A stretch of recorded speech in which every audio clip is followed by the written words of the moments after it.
지금까지 이 두 가지를 칼로리 때문에만 하셨다면 오늘 얘기를 듣고 나서는 이것들을 할 강력한 이유가 한 가지 더 생기셨을 거라고 생각이 듭니다. 안녕하세요. 신비한 금양사전의 영진쌤입니다. 오늘 내용이 정말 좋습니다. 여러분 주변에도 많이 먹어도 살이 안 찌는 분들이 있으신가요? 오늘 그런 분들의 특징, 그리고 그렇게 되는 방법을 알려드리겠습니다. 자, 맨날 같이 맛있는 거 먹으러 다니는 친구가 있어요. 같이 닭갈비집에 가서 닭갈비를 시키고 볶음밥까지 먹은 다음에 후식으로 냉면을 먹고 집에 가면서 아이스크림까지 먹어요. 자, 다음날 이거 오반 것 같은데 하면서 굶긴 하는데 나만 찐단 말이에요.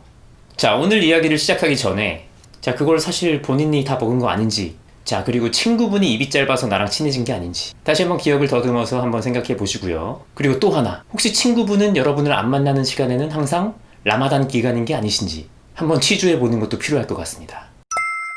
첫 번째, 여러분은 인슐린 저항성이 높고 친구분은 인슐린 민감도가 높은 게 아닌지.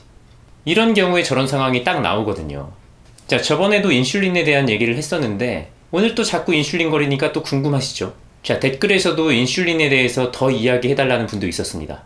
자, 제가 인슐린 얘기를 계속하는 이유는요, 대부분의 사람들이 살이 쉽게 찌는 가장 큰 원인 중에 하나가 인슐린이기 때문입니다. 자, 인슐린은 혈당을 간이나 근육에 저장해주는 호르몬인데, 동시에 지방의 저장을 촉진하고 지방의 연소와 분해를 억제하는 호르몬이란 말이죠. 자, 엄밀히 말해서 인슐린이 직접 그런 일을 한다기보다는 지방 저장을 활성화시키는 LPL, 리포프로틴 리파제라는 효소를 활성화시키고, 성장 호르몬이나 코르티졸 같은 대사랑 관련된 호르몬들이 지방세포에서 지방을 꺼낼 때 사용되는 효소가 HSL, 호르몬 센서티브 리파제라고 하는 효소입니다. 그런데 이 HSL을 억제하는 게 또 인슐린이라는 겁니다. 자, 그래서 굉장히 많은 다이어트 이론들이 인슐린을 컨트롤하는데 굉장히 많은 비중을 두고 있어요. 자, 그래서 다시 여러분한테는 인슐린 저항성이 있다는 얘기를 했잖아요.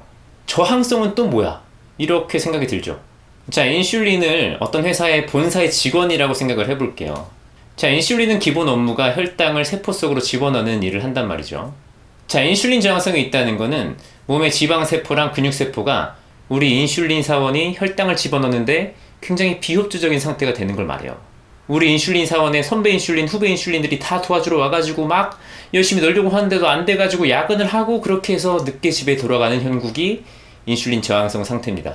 이렇게 인슐린 저항성이 생겨서 인슐린들이 집에 못 가고 이렇게 오래 머무르게 되면요, 자, 아까 말씀드렸던 지방 저장을 촉진하는 LPL이 활성화가 되고, 지방을 사용하고 꺼내려고 할 때 사용되는 HSL은 억제가 된단 말이죠. 한마디로 몸에 지방이 잘 붙게 되고 잘 안 나가게 된다는 얘기입니다. 자, 반대로 인슐린 민감도가 높다는 건 인슐린이 자기 할 일을 빠르게 마치고 집에 빨리 돌아갈 수 있는 그런 컨디션이라는 얘기입니다. 막 근육세포랑 지방세포에 우리 인슐린 사원이 딱 도착을 하면은 막 부장급 근육세포가 막 나와가지고 막 브리핑을 하면서, 오늘은 좀 빨리 퇴근하시죠? 외국 나오시는 날이 뭐 그냥 집에 빨리 가는 날 아닙니까? 하면서 집에 막 보내주시는 거예요. 자, 이렇게 인슐린이 빨리 퇴근을 해버리니까 지방 저장을 촉진하는 LPL도 활성화가 되지 않고, 그리고 인슐린이 없으니까 우리 지방 연소를 활성화시키는 HSL, 호르몬 센서티브 리파제는 활성화가 된단 말이죠. 어때요? 딱 좋죠? 이게 딱 좋은 겁니다. 자, 그러면 이 인슐린 저항성은 왜 생기는 걸까요? 자, 인슐린 저항성이 생기는 원인은 참 다양한데 그 중에 가장 큰 원인은 바로 인슐린의 과다 분비입니다. 그런데 인슐린은 또 왜 과다 분비가 될까요? 바로 정제된 음식 때문이죠. 그 중에서도 특히 정제탄수화물을 얘기합니다. 자, 정제탄수화물이라고 하면은 보통 우리가 좋아하는 떡볶이, 빵, 과자, 케이크, 밥, 쌀, 이 똑같은 거네요. 자, 이런 것들이죠. 자, 결론적으로 이런 음식들을 먹다 보면은 인슐린 저항성이 생겨서 물만 먹어도 살이 찌는 듯한 그런 몸이 된다는 겁니다. 자, 그럼 우리가 이렇게 살 안 찌는 친구처럼 인슐린 민감도를 높이는 방법은 뭘까요? 자, 방금 얘기했던 정제탄수화물, 정제 음식들을 먹지 않는 방법이 있지만 이 세상에 이렇게 널려있는 정제 음식들을 하나도 먹지 않는다는 건 정말 쉽지 않은 일이에요. 자, 그래서 다른 방법을 하나 알려드릴게요. 바로 운동이에요. 자, 운동을 해서 칼로리도 태우고 기초 대사량도 늘려야 된다. 이런 말들이 틀린 말들은 아니죠. 자, 그런 것들도 좋지만 제가 오늘 이야기하고자 하는 거는요, 이 운동이 인슐린 민감도를 높여주는 정도가 우리 기대 이상일 수 있다는 겁니다. 저는 오히려 칼로리니 기초 대사량이니 이런 것보다 오히려 인슐린 민감도를 회복해주는 거를 굉장히 중요하다고 생각을 해요. 자, 만약에 여러분들이 운동은 하지도 않으면서 식단은 막 바디빌더처럼 한단 말이죠. 그럼 어떻게 돼요? 자, 여러분한테는 뱃살이 생기고 그분들한테는 근육이 막 생기는 겁니다. 자, 운동과 인슐린 민감도에 대한 뭐 연구라든지 논문 같은 건 정말 많거든요. 그리고 그 내용들을 보면은 그 효과에 대해서도 이견이 거의 없습니다. 자, 제가 2000년도에 국제 스포츠 의학 저널에 나온 리뷰 하나를 보여드릴게요. 자, 이게 인용이 600번 이상 된 자료인데 막 벌써 졸리려고 그러니까 결론만 빨리 훑어보겠습니다. 자, 습관적으로 신체적으로 훈련된 피험자는 훈련을 받지 않은 피험자보다 인슐린에 더 반응하고 민감합니다. 자, 며칠 동안 운동을 하지 않아서 향상됐던 인슐린 민감도가 빠르게 감소하는 경우 다시 운동을 하면 훈련되지 않았던 근육보다 훈련됐던 근육에서 인슐린 자극으로 인해 표도당 흡수를 더 향상시킵니다. 자, 꾸준한 운동으로 단련된 근육을 가진 사람들은 며칠 동안 운동을 쉬더라도 다시 운동을 시작하면 금방 인슐린 민감도가 높아진다는 이야기를 하는 거죠. 자, 따라서 인슐린 민감도를 최적화하려면 정기적으로 운동을 수행하는 것이 좋습니다. 그래서 제 생각에는 일주일에 뭐 한두 번, 뭐 두세 번 러닝만 좀 뛰고 뭐 아니면은 하루에 한두 시간 산책하고 이런 정도로는 그렇게 크게 효과를 보시기 힘들 것 같아요. 자, 골격근은 운동 후에 포도당 흡수의 대부분을 담당하므로 큰 근육 그룹을 운동해야 합니다.